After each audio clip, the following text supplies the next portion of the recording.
Olá pessoal, tudo bem? Sejam todos muito bem-vindos a mais uma videoaula. Lembrando que essa é a última videoaula do curso de atendente de farmácia. Então hoje nós vamos estar finalizando esse curso, né?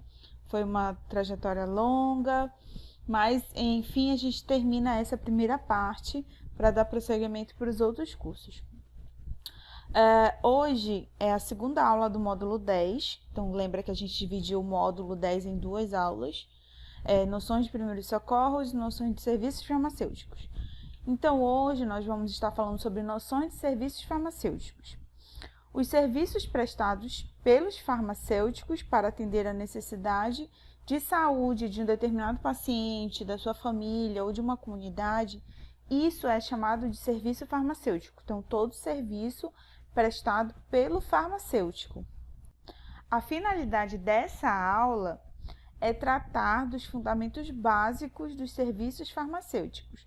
Como eu falei para vocês, são serviços que são executados por farmacêuticos, então nós vamos ter noções, ou seja, fundamentos teóricos, né? Fundamentos básicos em relação a esses serviços, tá?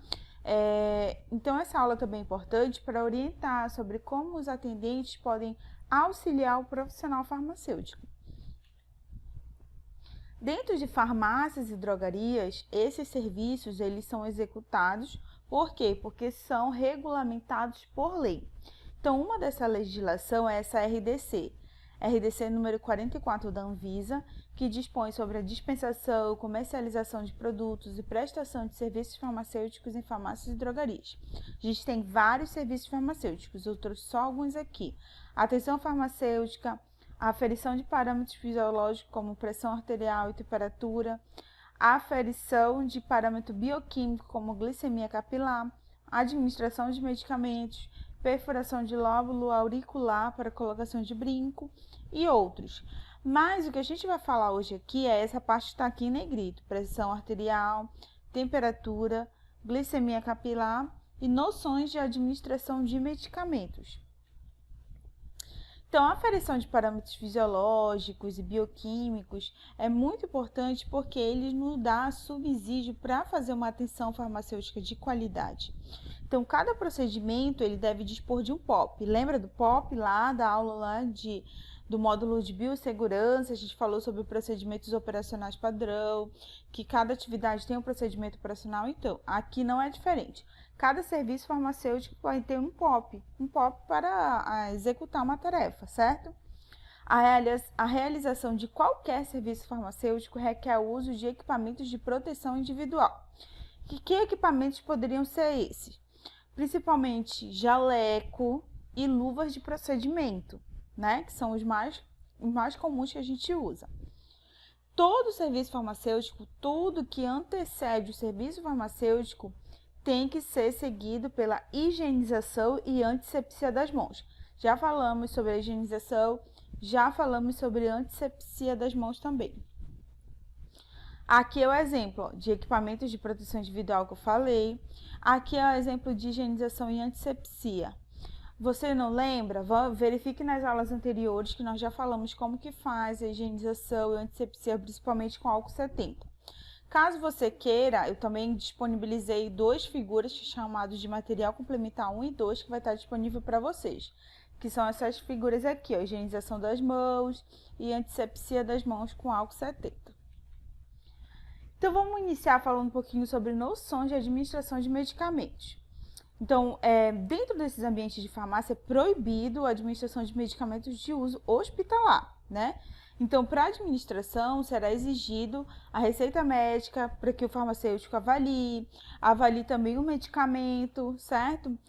Em caso de qualquer dúvida, ele que tem a autoridade de entrar em contato com o prescritor.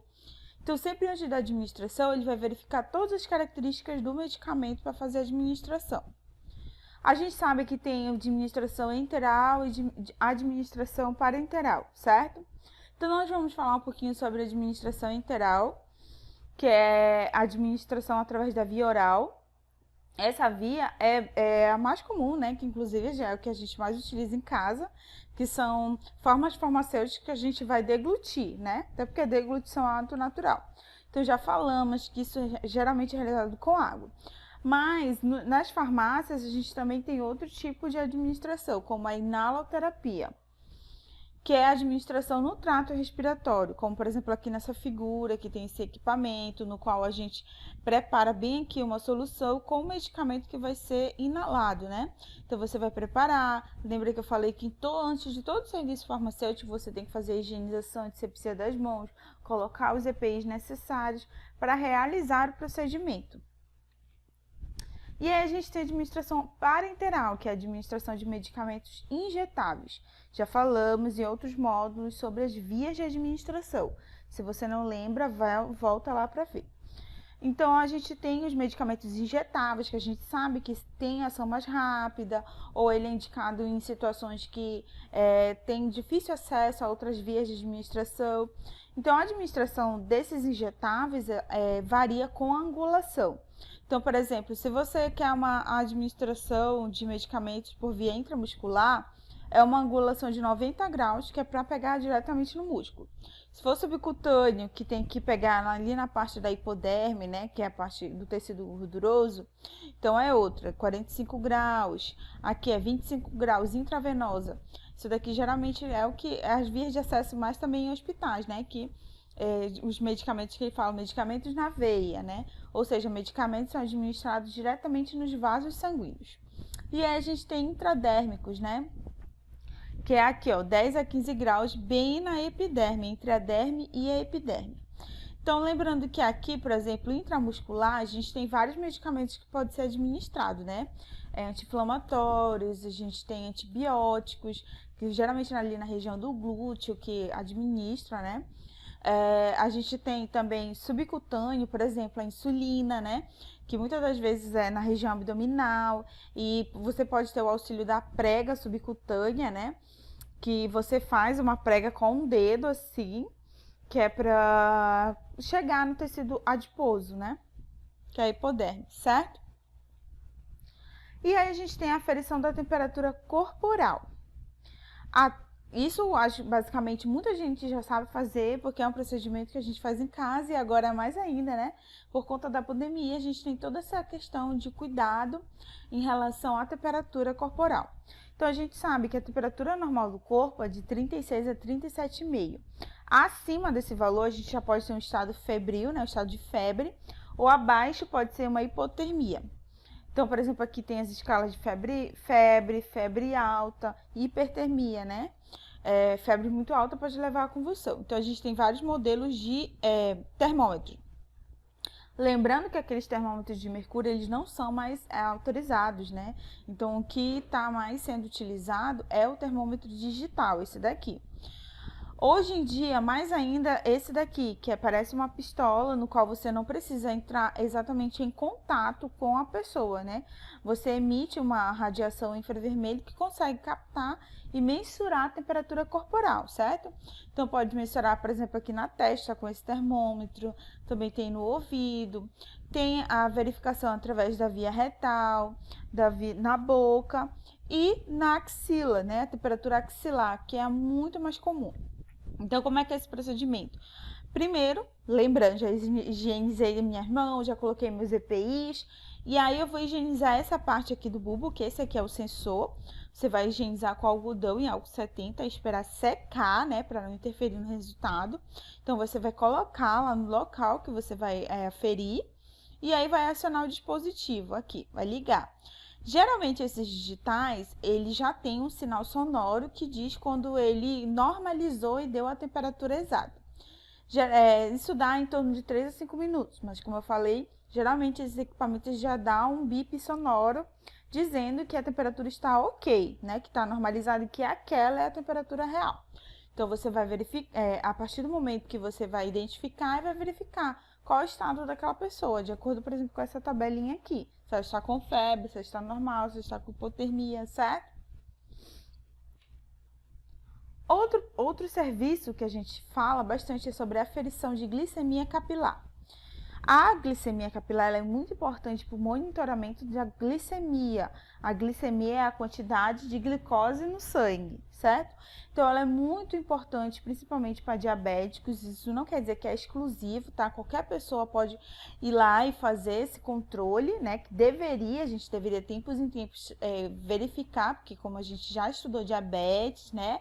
É uma doença progressiva, ela não aparece assim do dia para a noite. Então, monitoramento dos níveis glicêmicos. E aqui a gente pode fazer a glicemia jejum, lembrando que o jejum é considerado jejum de 8 horas, ou pós-prandial, ou seja, pós-alimentação. Aqui a gente tem uma tabela de valores, esses valores são preconizados pela Sociedade Brasileira do Diabetes, e esses valores são para a glicemia de jejum. Então, normal é que esteja aqui abaixo de 100, a gente já tem um estado de pré-diabetes, que ainda não é exatamente o diabetes, e acima de 126 a gente entra no estado de diabetes. Lógico que a gente sabe que o diabetes, o diagnóstico, ele não é só feito por isso. Existem outros exames bioquímicos, outras investigações médicas que vai ser feito até fechar um diagnóstico de diabetes. É por isso que esse procedimento, ele não é um procedimento diagnóstico, ele é um procedimento de monitoramento da glicemia, ok? Então, o que a gente faz? A gente tem a agulha, alguns equipamentos, ela vem essa agulha, né, que é chamado de lancetador, ou esse daqui, que é um dispositivo descartável. Esse daqui geralmente é quando a pessoa faz o automonitoramento, né? E esse daqui é o descartável, que é o que a gente utiliza para verificar de outras pessoas. Então, isso daqui é chamado de lancetador.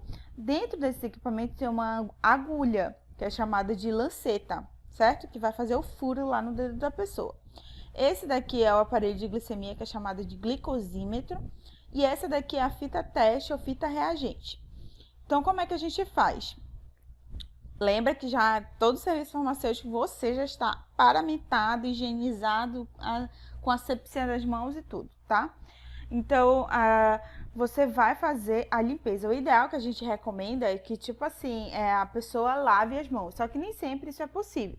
Então, o que a gente faz? A gente faz a antisepsia com álcool 70 e algodão no dedo da pessoa, o dedo que você vai furar, né? E aí você faz a antisepsia e espera secar. O ideal é que, se for possível, você faça uma massagem, né? Uma massagem para estimular o sangue lá para a ponta do dedo, para que você não precise ficar apertando muito o dedo da pessoa para sair o sangue. E aí você vai acionar o lancetador para furar o dedo, tá? Você pode furar no centro ou você pode furar um pouquinho mais na lateral.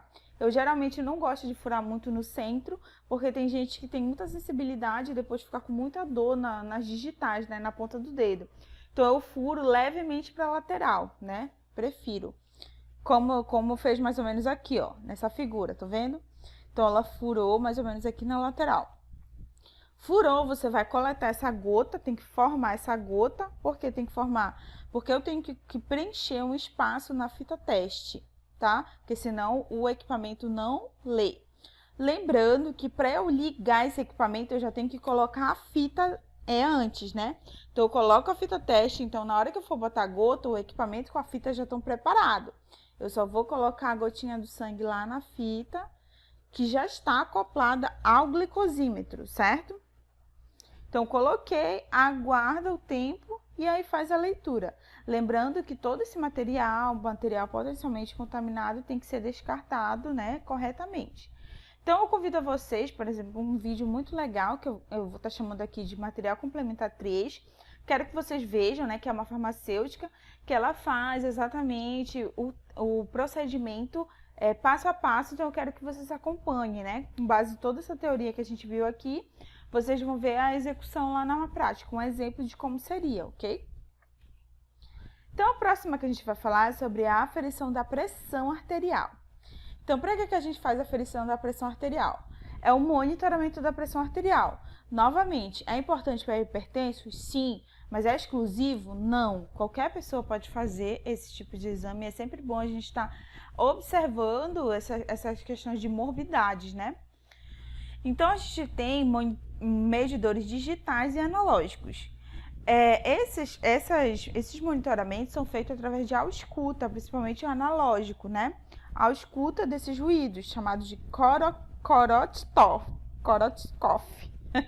É um nome meio engraçado.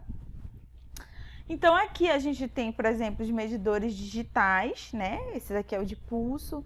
Esse daqui é como se fosse um semidigital, porque você ainda tem o manguito aqui no braço, só que ele ainda é considerado digital, porque o equipamento vai fazer tudo sozinho, vai inflar, você só vai acionar e vai inflar, e aí ele vai medir. E tem o analógico, que é o que a gente vai ver melhor hoje. Então, aqui nessa tabela é preconizada pela Sociedade, né, Brasileira de Cardiologia. Esses valores, uma pressão arterial sistólica, nós já falamos o que é a pressão arterial sistólica e o que é a pressão arterial diastólica, já falamos, né, a máxima e a mínima. Então, uma pressão arterial normal, aí um estágio de pré-hipertensão, hipertensão. Lembrando, mesma coisa, aqui nós não estamos falando de diagnóstico. Para eu fechar um diagnóstico de hipertensão, existem diversos outros fatores que o médico vai avaliar. Então, esse resultado é para monitoramento, não é para diagnóstico, ok?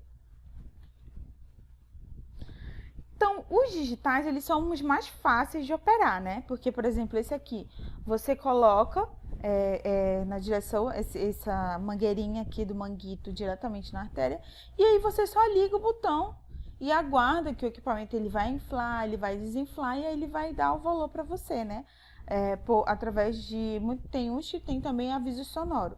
Do pulso é a mesma coisa, você coloca no pulso e aciona. Uma característica que é comum para os três é principalmente a posição.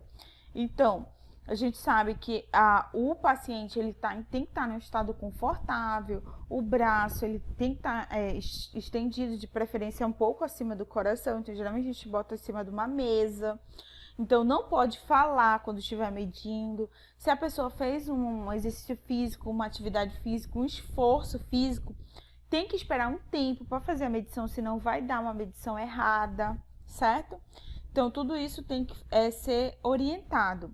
Muita coisa tá na apostila de vocês, né? Muitas orientações bastante legais, então eu quero que vocês leiam, certo? Então, voltando, nós estamos falando dos digitais, a gente tem esse e o do pulso, né? Esses são muito fáceis, tanto que basicamente o do pulso é o que as pessoas mais utilizam. Mas, em termos de confiabilidade, o mais certo de se utilizar é o analógico, né? Que também é o mais difícil. Então, a gente tem, por exemplo, aqui, esse é o analógico, eu acredito que todo mundo já viu isso daqui. Isso daqui é chamado de manguito, e isso daqui é o manômetro, ou esfigmomanômetro, que é o medidor da pressão, tá? Então, ele tem uma escala, que é essa daqui, ó, milímetro por mercúrio, milímetro de mercúrio.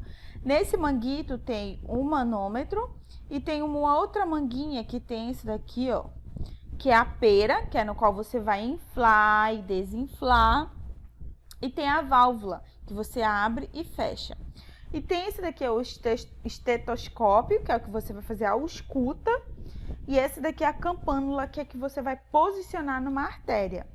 Essa é a artéria que a gente tem que buscar, né? Chamada artéria braquial. Então, é a artéria que você vai sentir, tá? Então, você vai posicionar a campânula aqui do estetoscópio, como tá nesse bracinho aqui, estão vendo? 2 dedos abaixo do manguito, mais ou menos.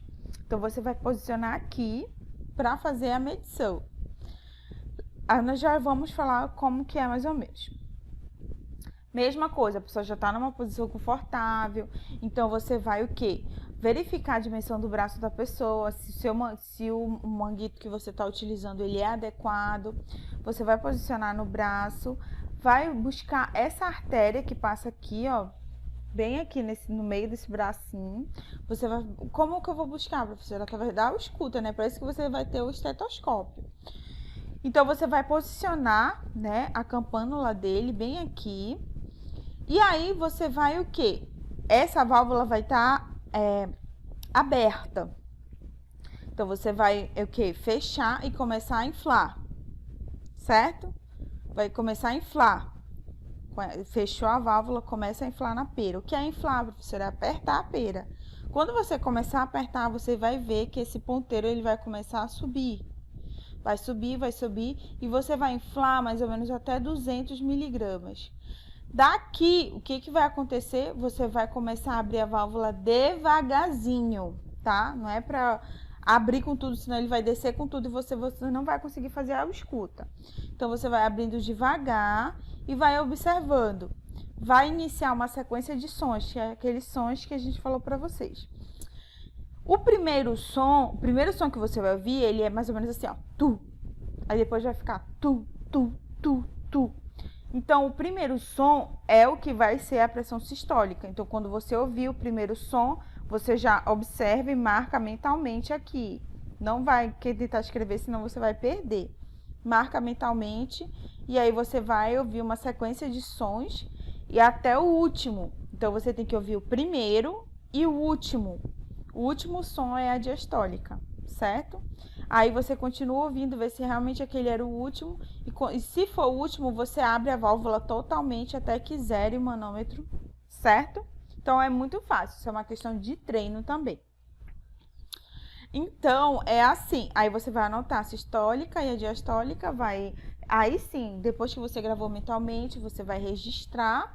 E aí você vai informar o paciente e conforme for, você pode dar uma orientação, tá? Não um diagnóstico.